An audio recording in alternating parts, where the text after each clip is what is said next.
Hello, chat. How's it going? Hopefully, you're doing a little bit better than me. I seem to have come up with a nasty bug. I got sick, chat, today. Had the fever, so I'll be a little bit less energetic, but hopefully we can champion through. Cause I really wanted to cover this. Since I got in an interesting conversation on Twitter with Short Fat Otaku, and it got me thinking about an interesting philosophical thing. He probably doesn't appreciate when I talk about him, but like if he doesn't want me to talk about him, then why is he making interesting conversations on Twitter? Like, you don't want me to talk about you, don't make interesting conversations. That's what you're going to. That's how you can avoid the troll. Dev defending a terrorist wasn't in my bingo card. I genuinely stopped following him, so I don't keep up to date. I don't know what happened. I don't know how he feels about Gargura. But what I do know, and this is consistent, is that under the Trump administration, he's showing maximum skepticism, while under the Biden administration, he was showing maximum benefit of the doubt. And so, if I apply this principle, like this is my personal belief. Like this is how I view him as a person. And whenever he says something, I just apply this to him, right? Like, what is he talking about? He's talking about Biden. Okay, maximum benefit of the doubt. He's talking about Trump. Okay, maximum skepticism. I gotta say, like, as a Canadian, it's perfectly normal if he doesn't like Trump. Like, that's fine. You don't have to like him. If I was Canadian, I probably wouldn't like him either. And seriously, if you're a Canadian, like, Trump is not good for you. Like, you don't want Trump. So I get that. I respect that. But, like, some of the arguments are a little bit interesting. And we're going to go through them today. Why do I punish myself? Like, I don't find it punishing. I find it interesting. I find it emotionally stimulating and intellectually stimulating. Just ignore him? Make him irrelevant? But why? I actually like talking about philosophical stuff. Anyway, the reason I even brought it up is because it will connect to something that appeared in the news today. So this whole thing is about Dev not understanding why I hate the science and the experts, right? Like, I will show you where all of this came from. But this pretty much highlights it. Like, Seth Rogen goes rogue at Science Awards show to slam tech billionaires for backing Trump. It's amazing how much good science you can destroy with $320 million, right? And so, I'm a person that has absolutely no respect for the experts. And it's not because, like, I don't respect experts because they're experts. It's like, I had trust in the experts, and I had been let down. And since that point in time, I'm like, okay, well, the same way you can corrupt a cop, the same way you can corrupt a priest, the same way you can corrupt a politician, you can corrupt an expert. And so when you look at how the academia functions, it's kind of like a military. It's very centralized. It doesn't really allow for independent practice. And so what ends up happening is that it's a lot easier to corrupt a few people, right? To buy them off, to manipulate a few people, in order to sway public opinion. And I just want to describe the way medieval church used to operate, and then you're going to see why this system is very ancient and it works, right? So let's talk a little bit about the medieval church of the year 1300. What do you guys think when you bring up the church? Do you think about the Inquisition? Do you think about persecutions? I mean, those happened, but that's not the interesting part. The interesting part is talking about the church, how it actually operated. It was a political institution, as well as a theological institution, as well as a scientific institution. So the universities of medieval time were the churches. A lot of people, they look at the church and they will say, well, yeah, that's a place of superstition. That's a place of stupidity. It's not a place of reason. And there is one reason why the communists actually used that very effectively, and why they were able to persuade a lot of people, not just the communists, but also the people in France during the French Revolution. They also went against the church. But it's a little bit paradoxical. It's like, well, hold on a little bit, V. You said that they're the academia. You said that they were the keepers of knowledge. And now you're saying that people would call them irrational. And they would call them superstitious. So, like, which one is it? And the answer is it's both, right? Like, the church as a political institution, it had political ambitions. Like, it wanted to increase its finances from certain regions. It wanted to build new churches. It wanted to crack down on competition, aka other schisms. It wanted to influence people, right? So, like, that's the politics aspect. Now, the question is, like, what do you do when a study comes up which contradicts your political ambitions? Like, what do you do if some twat comes up with a map? You know, he says that he traveled the world and he's got a map which shows you a new continent. Well, you gotta suppress that shit, right? You don't hate Galileo because he says the world is round. You hate him because you're the one that's supposed to say how the world is, so that you obtain monopoly on the science. And when you look at the church as human beings, as individuals that can be corrupt, and you admit the fact that you can have corrupt cardinals, you can have corrupt priests, not corrupt in the sense that they're drunk or they're hoarding themselves, but corrupt in the sense that, okay, the church, if it has political ambitions, then anything we find that goes against its ambitions, then it has to be suppressed or hidden. It's a reason why the Vatican has a secret archive. Anyway, I'm going somewhere with this, just bear with me, right? So, like, in medieval time, the church was a political institution, and on top of that, it was the academia. Now, where did the kings stand in all of this? Well, the kings were the governors. They were the politicians. And the kings were the ones that dealt with matters of war, organizing the military, summoning armies, and defending the church's interests. By keeping the Ottomans at bay, you're defending the church in your lands. And so the church and the nobles would work hand in hand. And the church would basically say, yeah, like this noble guy, this king, yeah, like what he is doing is just. And they would have to find a way to reason why the king is just. Now, did they have an easy time doing it? Yes.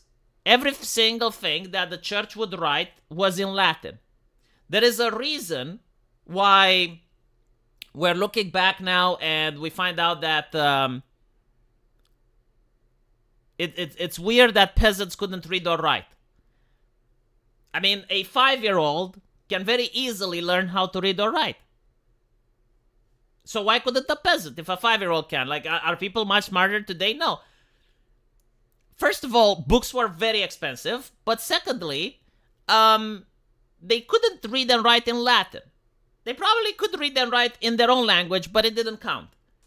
I'm pretty sure, you know, if they were to go in a city, they would probably see prices being displayed. They would probably see, you know, like written tavern, blacksmith, whatever.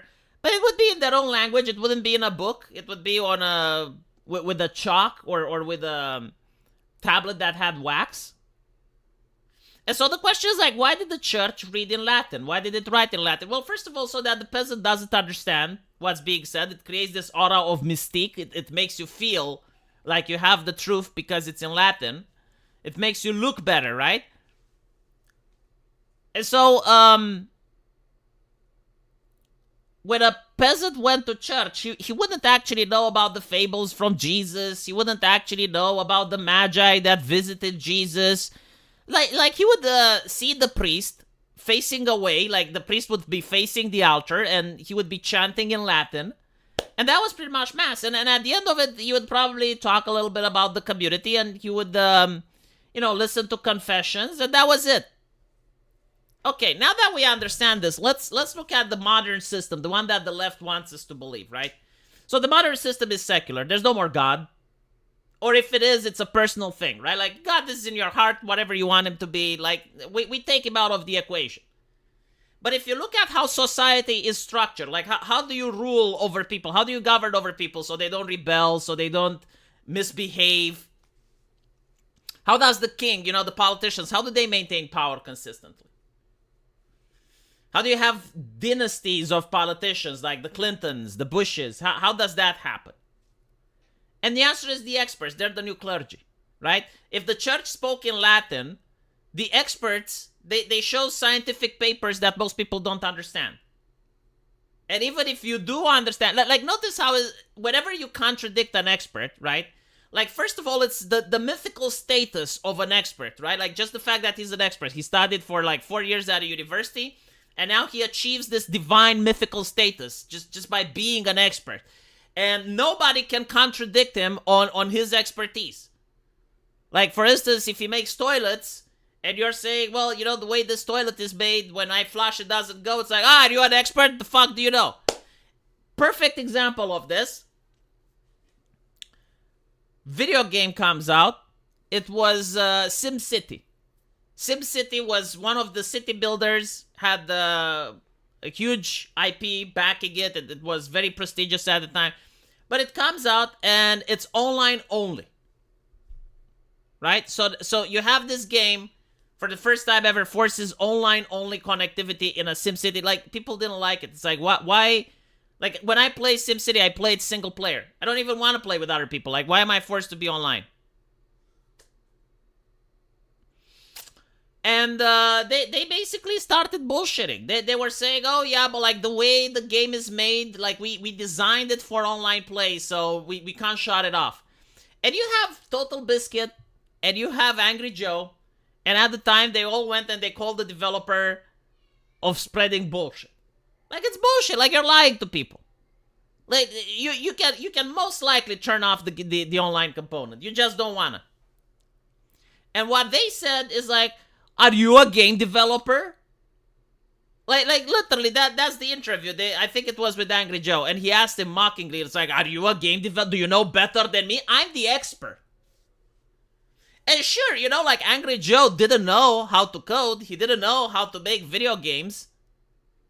But to him, it didn't make sense. It's like, well, hold on a little bit. Every single other game in human history can turn off online only. Like, how did you manage to make a game? I think you're full of shit. I think that this game can be played offline. But, again, he's the expert, right? Like, are you a game developer? No. Eventually, game gets cracked.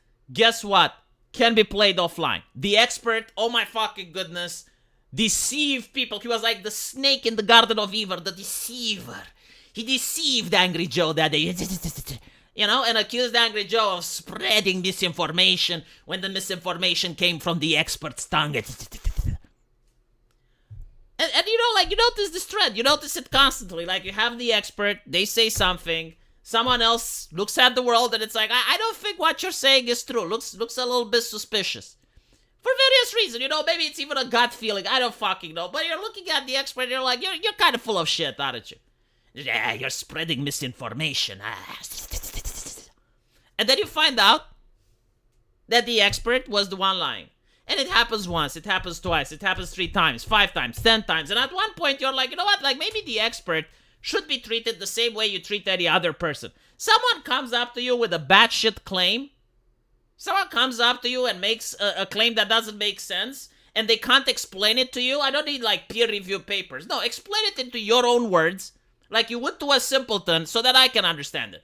And if I don't understand it, then I'm not going to believe in you. Like, why do I have to believe in you? You're not a priest. You're not fucking God. You don't have to believe shit.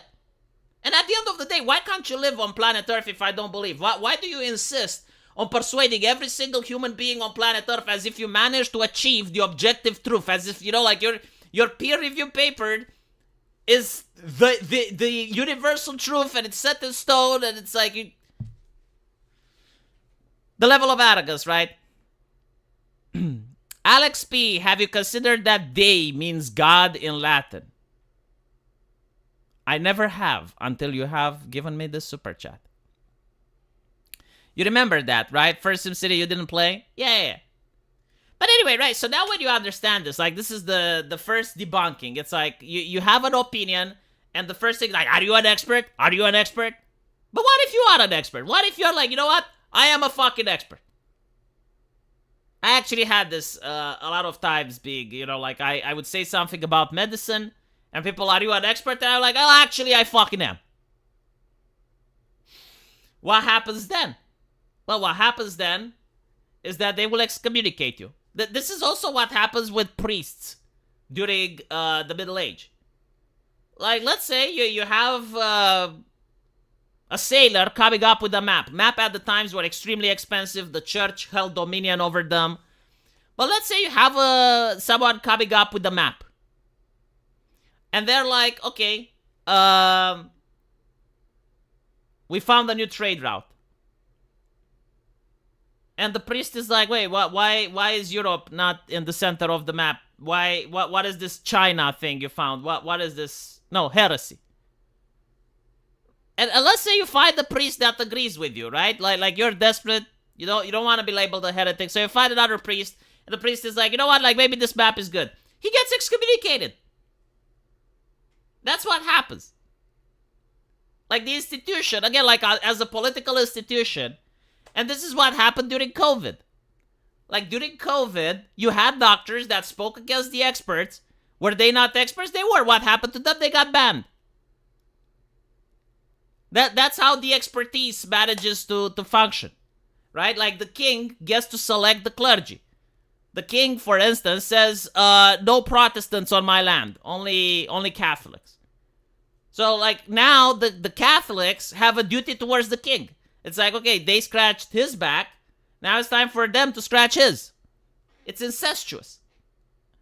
And it's the same thing with the experts, right? And the academia.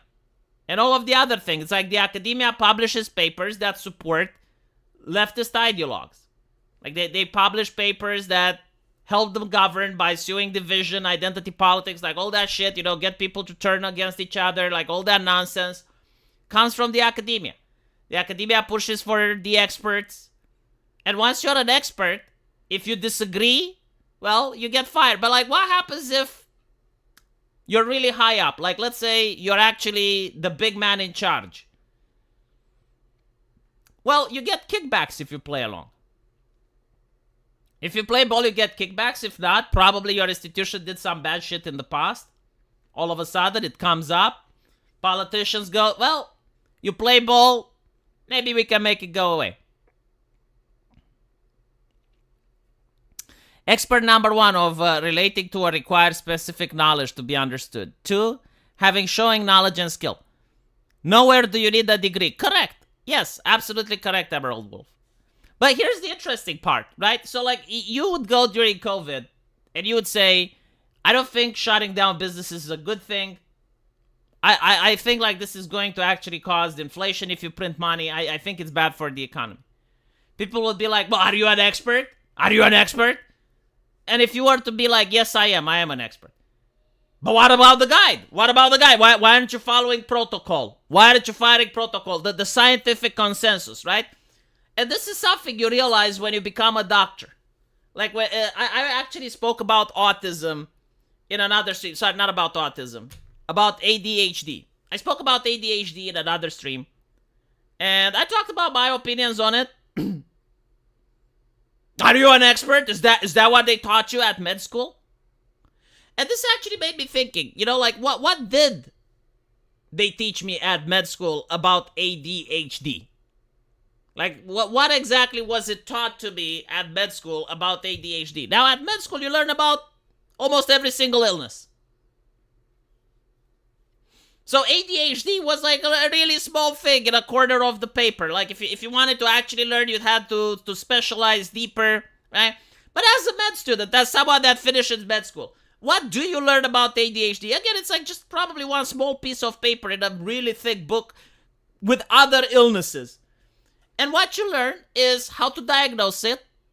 Like there's a table and you ask the patient, you ask him a couple of questions, and based on his answers, you put a grade between 0 to 9. Hello, Ria. And then you make the score, and you put a diagnosis. Does he have it? Doesn't he have it? How serious it is? How trivial it is? And then you're recommended to give him pills. And that's it. That's your knowledge of ADHD. That's the only thing that you understand about ADHD. So you can't make up your own mind. There's no like conversations about it. There's no like, well, maybe, for some people we can have a treatment without pills. Like, what if, you install discipline in a person? No, right? That's, hello, Bob. None of that is on the table. So basically, you as a doctor, like, what you gotta do is memorize charts. It's not like, the doctor that you see in a old film that travels to another house with the doctor tools, like in a Western, and, he asks what the problem is and he performs surgery. No, it's a chart. And that's expert, right? And so if you don't do the chart, they will ask, why aren't you doing the chart? And so you're not really an expert. You're more like a machine. You're a cog in a system. And you're supposed to worship the system. And when you understand that, you stop respecting the experts as much. And you start to understand, okay, well, they're like soldiers. They're not like free thinkers. They're not like philosophers and intellectuals and, the smartest minds on the planet. No, they're soldiers. They follow orders. Sometimes the orders are good. It's not that they're all bad, right? Sometimes the orders are good. But usually when they affect policy, like when they're in a position to affect politics, I automatically assume that they're bought off, because I have to wonder, well, why would a politician ever work with an expert that disagrees with him? Like, think about it this way. Let's say you're a politician and you want to print money, right? You want to print money so that you can promise people free shit so that they keep voting for you. Are you going to get an expert that's good? Now, you have different experts to pick from, right? Like, it's not just one. The world is filled with experts. And are you going, like, you as a politician, are you going to get the expert that agrees that printing money is actually good? Or are you going to get the Milton Friedman expert that says leave the free market alone, stop printing money? Like, who nominates the expert is the politician. The politician gets to decide, which experts they associate with, which experts do they bring in their government, which experts do they get in order to create policy for them and to have that policy grounded in some reason. I remember in my medical school when I bought my very expensive Harrison clinical diagnostic, and my histopathology professor scoffed that edition would be useful before I graduated. And I don't think it was, though, was it? Like, usually they change a little bit here and there.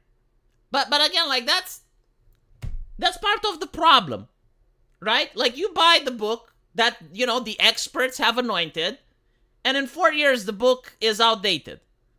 And it's usually outdated because sometimes they change some table specs. Some medicine is being withdrawn, others is being pushed. But, like, isn't that interesting? Like, you should trust the people that are making a book and in 4 years it gets outdated. I guess I should just go to the priest to cure my ADHD. It depends on the severity, man. Like, there are people, like myself, I had ADHD, and I took pills for it, and I started feeling extremely bad because of it. And then what fixed it was discipline. Now, other people may not be like me. I'm not saying that medication or the doctors are wrong, but I'm saying, like, maybe truth is a little bit wider than it's being explained. Maybe, like, there's just a little bit more to the truth. And it's not... Like, the universal truth just comes from the experts.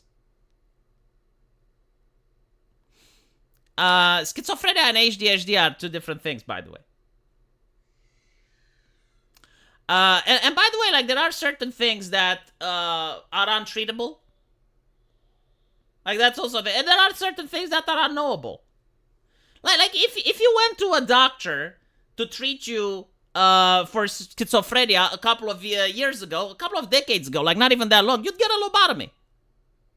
And your question is like, oh, should I go to a priest or go to a doctor? Well, it fucking depends. I think you should go to whom you think is best. I think you should do what's best for you. I'm starting to not believe that absolute thinking is actually righteous. That the world is spread into godly and the wicked. And there must be a definitive answer, because if it's not, then we're uneducated. No, I genuinely think that the world is balanced. Certain things are also bad and good at the same time, and it's all based on context. And what's good for you may be bad for another person, what's bad for them may be good for you, so on and so forth. I don't think like it's wise to dismiss priests out of hand either, just because I'm dismissing the experts, or to push priests. You know, I don't think that's good either. But like, take into account, like, what is a priest? Well, a priest is a man of a philosophy that withstood Earth for more than 2,000 years. And while they're not a psychologist per se, like if you go to a confession, they may actually give you good advice when it comes to marriage, when it comes to discipline, when it comes to integrating yourself into society. Like, you'd be surprised, you know, like simply dismissing them. Oh yeah, well, they're priests and they're not that. Like, sure, they can't perform an appendectomy, you know, like if your appendix is exploding, you can't go to a priest. But if you're arguing with your wife and your marriage is shit, well, maybe a priest is actually better than a psychologist, you know? Sometimes the psychologist is better than the priest. Depends on the person, depends on your wife, depends on your problems. But like, trying to just find like, okay, well, these are the set in stone rules for everybody, you know, like trying to codify, and it's like, well, this works for me, it will work for everyone, and unless if there's any deviation, then it's a problem. Yeah, I don't think that's how the world works.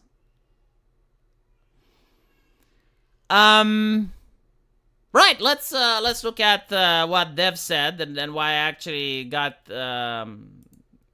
into making this video.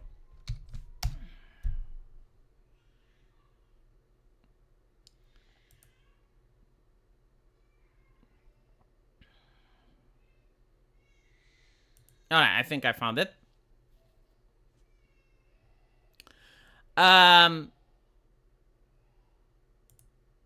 The whole conversation came from this. So I responded to this from a person named Armand Domalevsky. I have no idea who they are, but they had like 1.5 thousand likes when I responded to them. It says, anti-expert discourse is so fake. Every day you wake up in a bed designed by experts, check your smartphone designed by experts, take a shit in a toilet designed by experts. When you say you don't trust experts, what you really mean is trust experts unless they disagree with your politics. And so, the issue isn't that I don't trust experts. This is like, again, the binary thinking. Either you trust them or you don't. Like, no, there's context involved. There's levels of trust. Like, I can say, well, this is probably not true. And I'm leaving room for doubt, you know, if in the future maybe they can convince me. Or I can say, no, this is absolute horseshit, go fuck yourself. Like, during the pandemic when they told me that if they print money, it's not going to cause inflation. Like, that was just a straight up lie. Or when they told me, oh, the economy is doing great.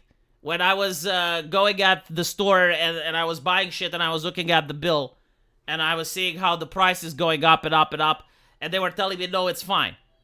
Like, that's a moment for no. Like, go fuck yourself. You shouldn't even be an expert. Expert in what? In bullshitting? In snake oil salesman? Like, yeah. There are other types of experts that I say, well, I don't fucking know. It doesn't really seem what you're saying is true. Like, for instance, a lot of the environmentalist stuff. I'm wondering, okay, well, if it's true, why don't banks take it into account? Like, why is the property value on houses that are next to the sea being affected by climate change? Like, why do banks would even use those houses as mortgages or loans? Right? So if it's not in the financial sector, to me, it doesn't make sense. Again, I don't know the science. I don't know their fucking Latin. I don't understand environmentalism. But what I do know is that if what they're saying is true, I would see other things moving, because those things would have other people that do understand environmentalism, and they would act accordingly. You know, I wouldn't see Obama buying a house on the beach. I wouldn't see politicians taking private jets. I wouldn't see, Joe Biden going to an environmentalist movement with an entire motorcade. Same thing during pandemic. It's like, oh, it's so dangerous to go outside, but why is Justin Trudeau taking his entire security detail halfway across the country, right? Like, you don't need to understand the science. You don't actually need to understand their Latin. You need to understand, okay, I'm not smart enough, but other people are. And those people are telling me something, but these other people who have their own smart people are acting in a different way. And so maybe if I act like them, then it makes sense, right? Because their smart people are there to bullshit them. It's kind of like if you watch a lot of the mainstream financial advices. You know, you have like usually some guy at CNN or Business Insider coming up and talking about some financial bullshit, telling you where to invest and where not. And then you always realize that the advice that he gave is complete opposite. And so the question is why? You know, like, does he not know? No, he knows. But then you realize, oh, the market is very prone to influencing, right? So, like, the market exists because people believe it exists. If people believe tomorrow that OpenAI is not going to be profitable in the future, then their stocks just simply collapse out of pure belief. It's one of the few things that humans can influence with their mind in reality, right? Like mind over matter. You believe it, it's true. If people believe that GME stock is valuable, it becomes valuable, right? And so you realize, okay, well, this guy isn't stupid. Like, he is probably paid by someone to manipulate the public so that other people can make money based on the way the market fluctuates. And I think, like, my understanding of the world in this matter is a lot more complex than just saying, oh, yeah, well, experts good or experts bad. It's like, no, experts are human beings which have vested interest. Some interests align, some interests don't. Some interests you may agree with, others you may not. Science experts vote the one I disagree with. Well, you know, like usually you make your politics like it's phrased the other way around. But people become Republicans or Democrats because they look at the world, they already form their opinions, like they listen to the experts and they put them in context. And again, like the context, as I said, is you listen to someone talk about shares and stocks and whatever. You notice how many times he was wrong. You notice how many times he was right. You then wonder what if he is inconsistently wrong, why is he doing this? Because like it can't be like statistically speaking, he would have to be right at least sometime, you know. But like you never hear a guy, oh yeah, I watched CNN and they told me to invest in this stock and I got rich. So you gotta wonder, like, why do they do it? And then you realize, oh, they're doing it because of short selling. They're doing it because by being on the media, they can influence market trends. And so, like, influencing market trends benefits the actual people that are investing, such as BlackRock and so forth. And now you have, like, a more complex understanding of the world. Many studies show psychology is female-centric and works best for women because it's mostly women in therapy and women therapists. I do agree with that, honestly. I do agree with that because when you realize men and women are different, you realize that the same science cannot be applied to both. And when you go to psychologists, and if you actually read a psychologist manual, because you can, very few actually focus, if any, on how to diagnose a man and how to diagnose a woman. Because most are influenced by the concept of gender equality, and there's no difference between men and women. So like the same way, you know, we used to think that being homosexual is a disease, right? It's an illness. And then they changed the medical books in order to fit the political correct thinking.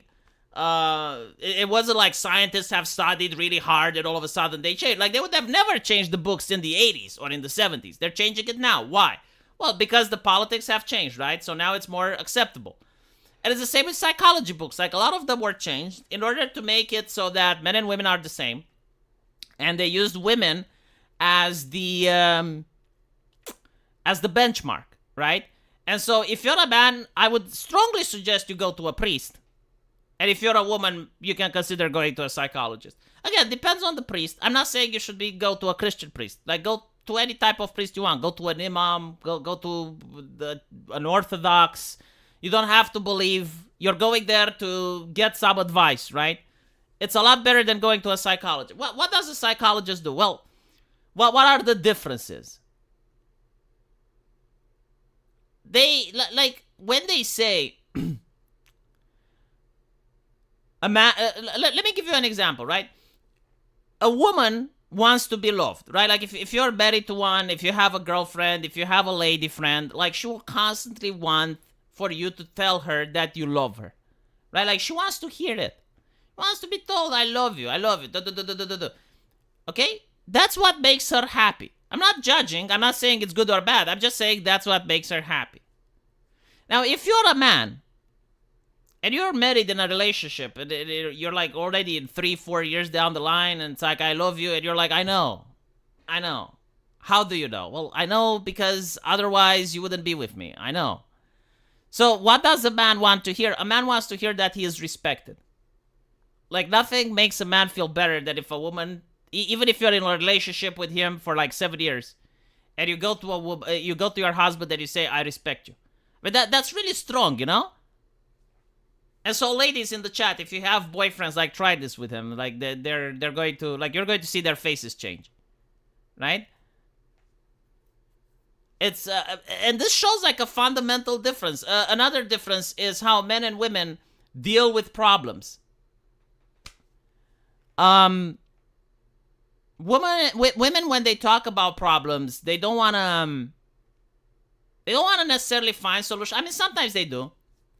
But usually they want to be seen, right? Like, they want to see that you care. That's the whole point. Like, they want to see that you care. They want to see that you listen. They want to see that you're involved. That's pretty much it. This is why they come with a lot of trivial shit.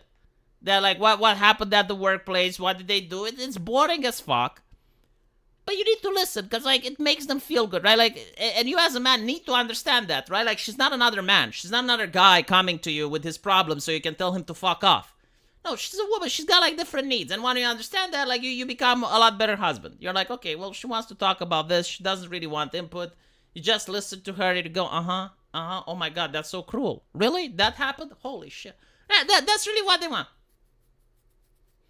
And so men don't do that. And because men don't do that, psychologists think that men are bottling it up inside. And because we're bottling it up inside, they apply like this ridiculous analogy with a steam engine. And if you bottle up a steam engine, it explodes, right? So, like, it must be bad. But the reality is, like, men like to talk too. Men open up all the fucking time. It's just that we don't open up to strangers. We don't open up to women. Because usually they end up using it against us. You know, you tell her something that bothers you. It's like, oh, I'm worried that I may end up being a lousy dad. And then 5 years later, they're like, you're a horrible father. You know, it's... And then it's also the fact that men open up when they play something, when they do physical activities. You wanna talk with your son about something important? You don't just sit him down and talk to him. That's fucking awkward and cringe. No, you go and you play baseball with him. You know, you throw the ball, he catches it, you talk about it, you congratulate him on his athletic abilities, and then you start talking. It's like, okay, so, like, how was that school? Clunk, you know? And that's like a whole different way of communicating. You don't put the man on a couch and you start asking him questions. Like, that's cringe and uncomfortable. No one wants that. And if the man is smart and you're, like, playing some music, then they're going to go, okay, she's trying to use musical stimuli in order to make me feel relaxed. She's so fucking cringe. Meanwhile, you go to a priest. He brings you into a small cloister so that the room feels small, so that you're literally next to him, so that the walls come down on you, so that he feels like he owns the fucking place, and you're looking on top and God is watching, and all of a sudden you're like, holy shit.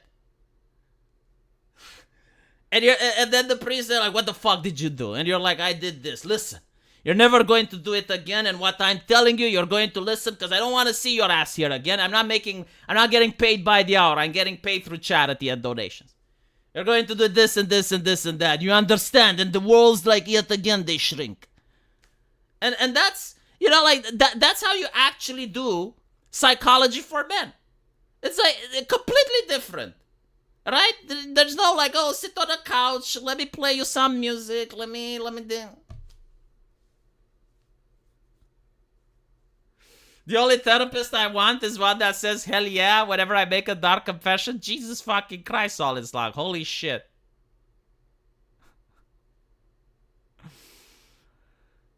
This does possess motivation to quit my current therapist. See, this is why I'm telling you about priests. But you gotta go to an Orthodox one.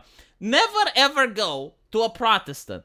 I can't stand them. I'm sorry. It's personal opinion, okay? I'm sure there are some really nice Protestant pastors out there. But I think you're all heretics and wrong. And this is coming from an atheist, okay? Like it's literally the outside looking in. When you start going with the sola scriptura bullshit, all of a sudden you don't have like all of this tradition. And as I mentioned before, like the little fucking cloister. Why is there the little fucking cloister? It's designed to manipulate people into spilling the beans. You go into that Orthodox priest's, back room, and all of a sudden the walls just literally, they pull in on you, and all the saints are fucking watching. And you're like, oh, Jesus. If I lie to him, they'll know. Right? Like Protestants don't get this shit. Like they will have a pastor, they only read from the Bible, and they will interpret it in a way that it makes them feel good, aligned with their personal preferences. It's like, oh, I'm a fucking drunk, but, maybe God doesn't hate drunk so much. Yeah, God really hates porn, though. Like, that's what I'm going to hammer. And then, there you go. I'm pretty sure, like, there's other denominations that I don't know about. Like, I generally don't know about the Amish or the Church of the Saints. And I don't know about the Mormons, right? I don't know about them. But if I would cast judgment. All I know are Orthodox, Catholics. I know about Protestants. And I know that Protestants are different. Not all Protestants are the same. But if you're a Protestant, you're already on the bad path. The thing with the female priests, you can't really pull it out. Again, it's the same thing, right? It's the same thing. Like, imagine you're taking confession. And as I mentioned, like, the whole purpose of confession is to make the person actually feel comfortable with telling his sins. And it's also for you to give advice, right? So, like, the whole shtick with confession is you put them in the little cloister. You put them in the little box. The walls are there. The saints are watching. The bells are going dong, dong. Like, it's an important event. Like, right? Now, if you're in the little cloister with a woman, well, all of a sudden you're thinking other things because you're a man, right? Compatibility could happen. It's a different mindset. The priest, he's got a fucking booming voice. Like, there is areas of the brain that... It's not that a woman wouldn't be able to be a priest because, she wouldn't get it. It's not like she wouldn't get the theology. It's not that she wouldn't understand it. She probably can rationalize it better than a priest. She can probably write better than a priest. This is why there are a lot of nuns that write books, and they're actually much better than what the priests write. But it's the whole body language, composure, imposing yourself, right? Dominating other people. Put the fear in God into them, Can a woman put the fear of God into you? Yes, if you're a child. That's why nuns get children. But like once it's a grown-ass man, a grown adult, can you summon the fear of God into him? No, probably not. But if you're an Orthodox priest with a beard, and again, that's the purpose of the beard. It's literally the purpose of the beard. It's like, and why it's so low. It's to display authority. Right? Same with the Muslims. That's why they have beards. It unironically makes them look more Chad. In order to impose their will on the flock. All of this is psychological. Right? Like all of this is psychological, but it's not like psychology built around Sigmund Freud and like whatever... happened in society so that we can make sure we're being politically correct. No, it's a psychology built around what worked for 2,000 years. Like, they probably didn't have the little cloister at first. I guarantee to you. And then someone came out like, what if we put him in a little cloister? And they put him in a little cloister, and all of a sudden he's spilling the beans, and it's like, okay, let's use the little cloister then. Everything, like when you go to the Catholics, right? Like, the little cloister, it has the grating, right? It's so that you can't really see the face of the priest. Why is that? It's so it makes you more comfortable spilling the beans. It's so that it makes you more likely to talk. Because you don't see, is he looking at me? Is he not looking like me? All of it is psychological. The police does this. The police in its interrogations, they do this. Like everything they do, they have a room specifically designed for the purpose, where the furniture is sat, where the desk is sat, where the table is sat, how they start cornering you with their little chairs. It's always two police officers, right? You're alone in a corner. And as they start interrogating you, they bring those little chairs closer and closer, closing in on you, watching your body language, watching everything you say, right? Female priests occupied very different roles in religions that had them. Oracles were basically antiquity VTubers. You give them money to say nice things. I know that Japan has like the temple priestess. How do they call it? Shrine maiden. Shrine maiden, they call it. Every religion has women that serve, right? Like in Orthodoxy and Catholicism, we have nuns. I think Islam doesn't have women though. I think you can't even sing the Adman. What do they call it? The call to prayer. You can't sing it if you're a woman. Miko. They have a name, Miko. What is their duty though? Like what do they do? Do they just keep the ground clear? Like do they just wipe the leaves and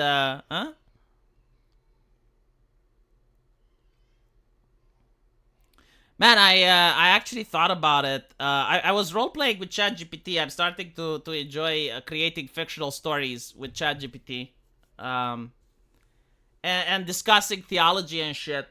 And one of the cool, interesting things is the difference between Japanese mythology and Christian mythology. And I realized that an angel would absolutely mindfuck the Japanese entire belief system. In Japan, they believe in the supernatural. Like, they're a lot more open-minded than the West. So, like, they believe in all sorts of things. They basically have, like, kamis and spirits and other interesting things.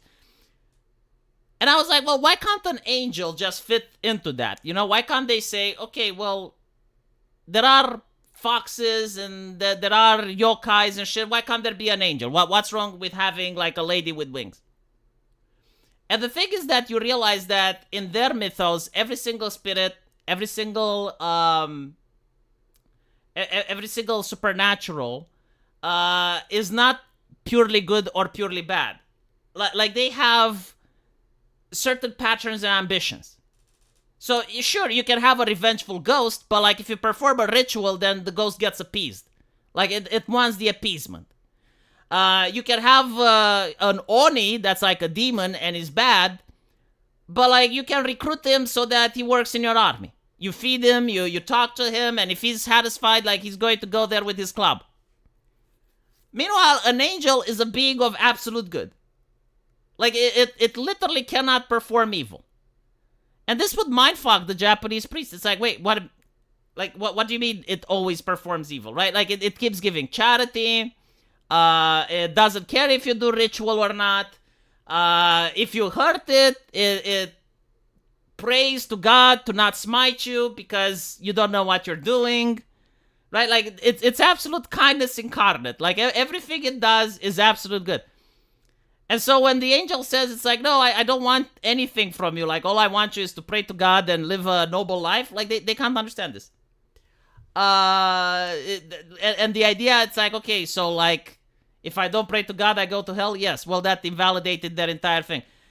On the other hand, like, a demon would also mindfuck them, right? Like, if you have an evil entity, like a demon, it goes into a village. Let's say it's like one of those Dungeons and Dragon demons, right? Like not an actual spiritual entity, but like a real flesh and blood demon. Goes into a village, starts killing people.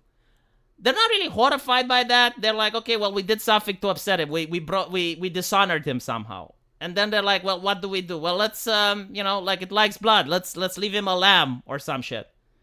Doesn't fucking care. Keeps killing people. It's like, all right, well, let's pray to it. Let's worship it. He strangles the fisherman while saying his son's voice, you know? And they just don't understand. It's like, why is this thing keep coming after it? Like, what did we do? Like, what? It completely breaks their entire mythology. Like, it completely breaks their mythos. The moment you add things of absolute, like absolute good or absolute evil. They just don't fucking get it. Like their religion doesn't function like that. Yeah, like they don't believe in virtue and sin. Like their religion, I'm not going to mock it. They created a stable society that lasted thousands of years. I don't know if it's older than Rome. I wouldn't be surprised if it is. But like, they don't believe in virtue and sin. They believe in harmony, and they believe in honor and respect. And so, a lot of the things that lead to harmony, like obeying your parents, following, knowing your place in society, not causing strife, all of that shit, a lot of it overlaps with virtue.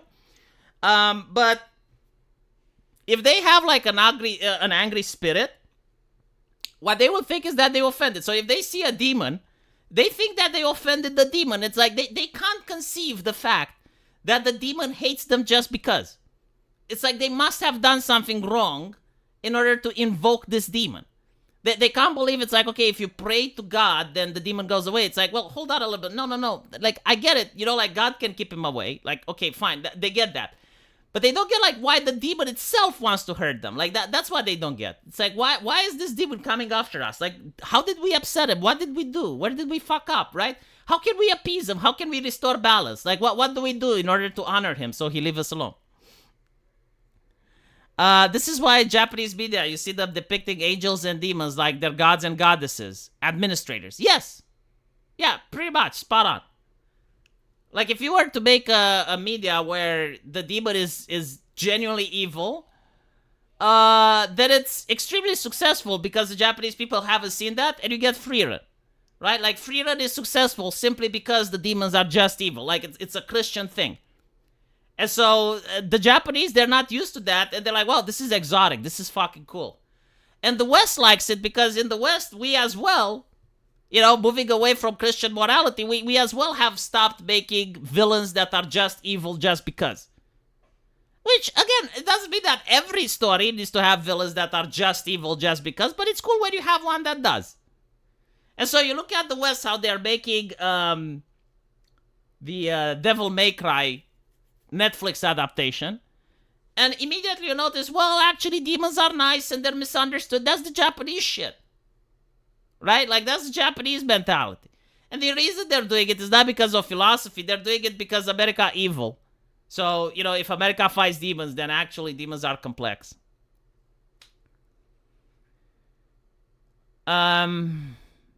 But anyway, right, like, once you understand this, you go back to what Dev is saying. And one of the things that Dev likes to say as a mantra is that, okay, they're bad, so we shouldn't be like them, because if we use their tactics, we become like them. And this is rooted into Christian morality, which Dev is espousing subconsciously. It's not necessarily good or bad. Again, it's just like a way of thinking. And I consider it, in this particular case, like, there's a lot of Christian stuff that I like. This one in particular, I don't like.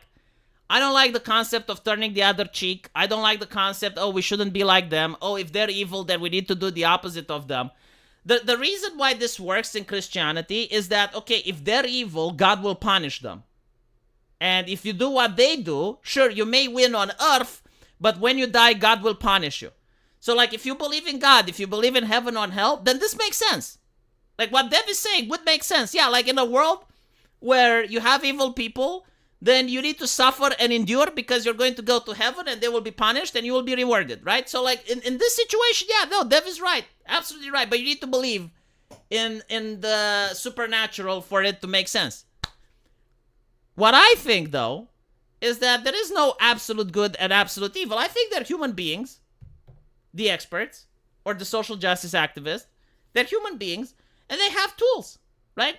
And an ideology. And some of the tools that they're using are useful. Other tools that they're using are not. Let's keep what's good and use it, and let's discard what's bad, and that's it. Like, learn from their mistakes. What are they doing? They're pushing an ideology. Great. Okay, what do we want to do? We want to push an ideology. Okay, well, we have our tools. Some of them aren't working. Some of the tools we use aren't working. Some of the tools they use are effective. Let's take those tools, combine it with ours, and now we can have, like, a better understanding, and we can push our ideology. Meanwhile, if you spread the word into godly and wicked, you're like, okay, those are bad people, they're wicked. If we behave like them, we're wicked too. That's not okay. We need to behave differently. Even if we lose, we gotta turn the other cheek. You know, even if they're preaching about transitioning kids in kindergarten, it doesn't matter. That's bad. So what tactics are they doing? Oh, they're co-opting the experts. They're buying off experts. They're putting their people in high places. They're gatekeeping. They're using nepotism. They're using all of that shit. They're being corrupt as fuck. But it's effective. It's pushing their ideology. But we shouldn't do it. We should just endure what they have in store for us, turn the other cheek, and just keep waiting, because at some point maybe they will stop. Like, come on, fuck off. Like, again, I'm not dissing the Christian teaching. Like, if there is a heaven and hell and you believe, sure, like maybe you're the type of person that thinks living on earth is suffering and what. I'm an atheist. I think I only get one life. And I don't want cheeky little shits to constantly impose themselves with underhanded tactics. I will use their tactics if they're working. That's fine. I have a different ideology. That's my fucking reward. An ideology that I think is better. I think it's better for myself. I think it's better for everyone. So I'll use whatever tactics needed in order to fucking push it. We've had these things called crusades. Notice that many crusades didn't even fucking work. So no, don't even fucking go there. I don't think God would wish you to surrender the earth to Satan. Would Jesus have called for a crusade? Let's actually go back a little bit, and instead of the Pope, let's think it was Jesus.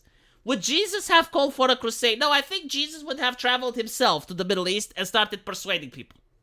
I think that's what's happening, right? Like, please stop taking, like, the church as a political institution with political ambitions and try to mix it up with the theology. I cannot see, in any interpretation, like, again, you can say that I'm an atheist or whatever, but I simply cannot see Jesus calling a crusade.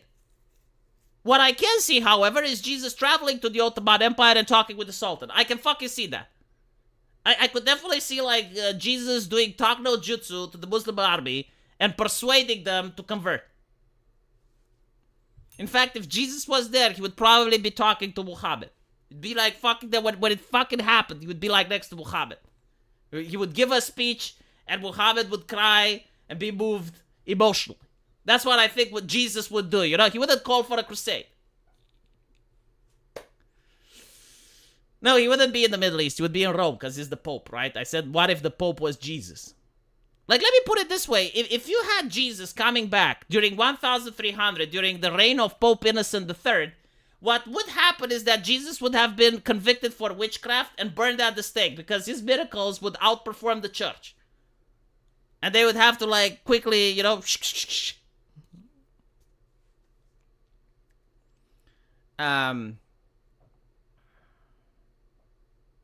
take into account, Robot, that when the Christians called crusades, right, they weren't all against Muslims. Like, there were a sect of people called the Cathars. And the Cathars didn't like the fact that the church coveted knowledge, that they only taught in Latin, that they held their sermons in Latin. And so what the Cathars did is that they would dress like Jesus, live in poverty. They believed that the church is from Satan, too much gold, too much wealth, too much avarice.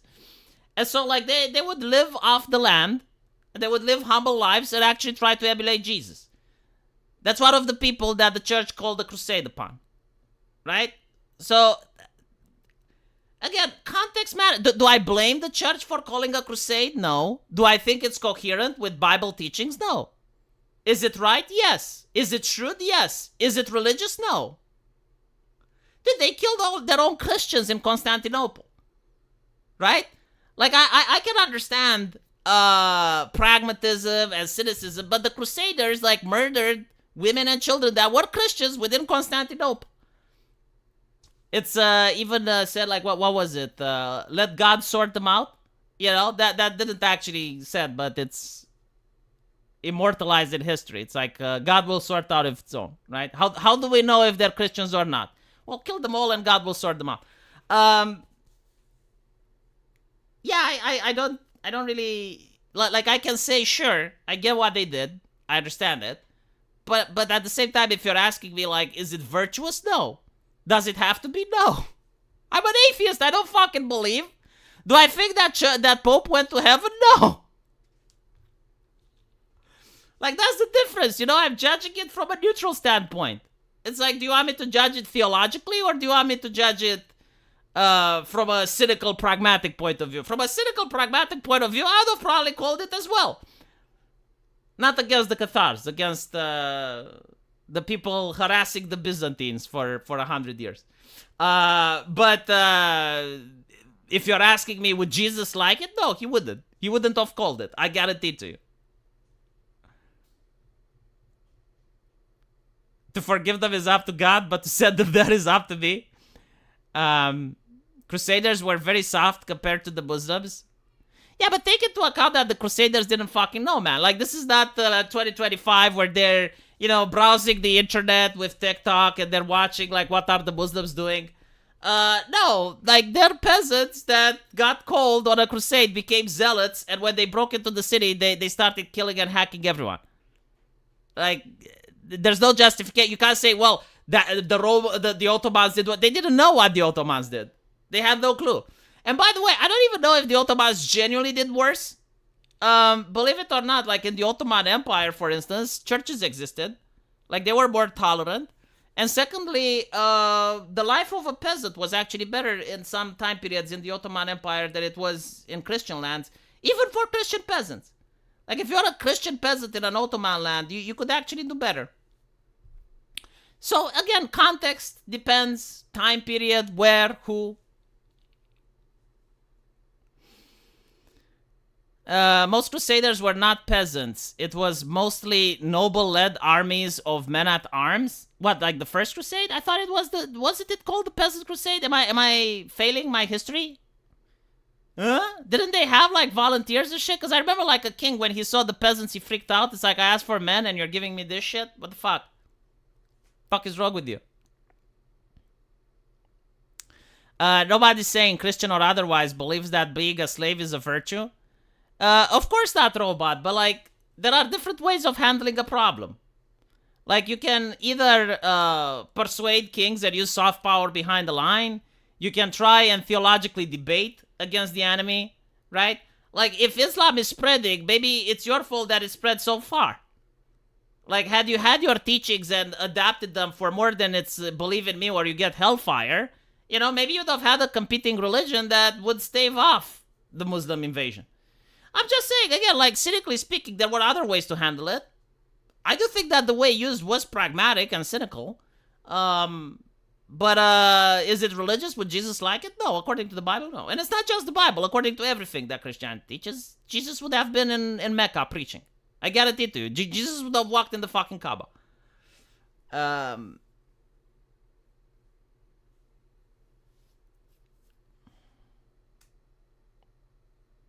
The third or the fourth, and that was before the emperor made the call of the cross, where he asked people to join him in exchange for land.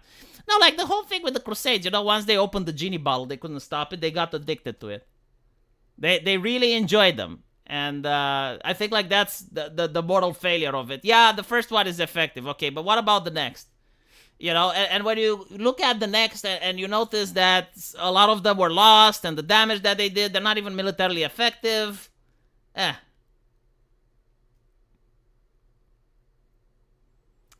Islam would have never left them alone. They could have raided and invaded.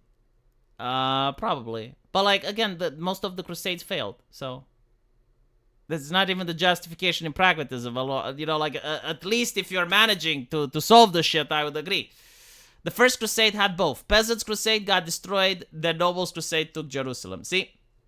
I knew that there were peasants in the crusade. Yeah, the child crusade went really poorly. Anyway, right? I'll stop talking about the Crusades and them. Let me know what you guys think. See you in the comment section, and I'm gonna go up.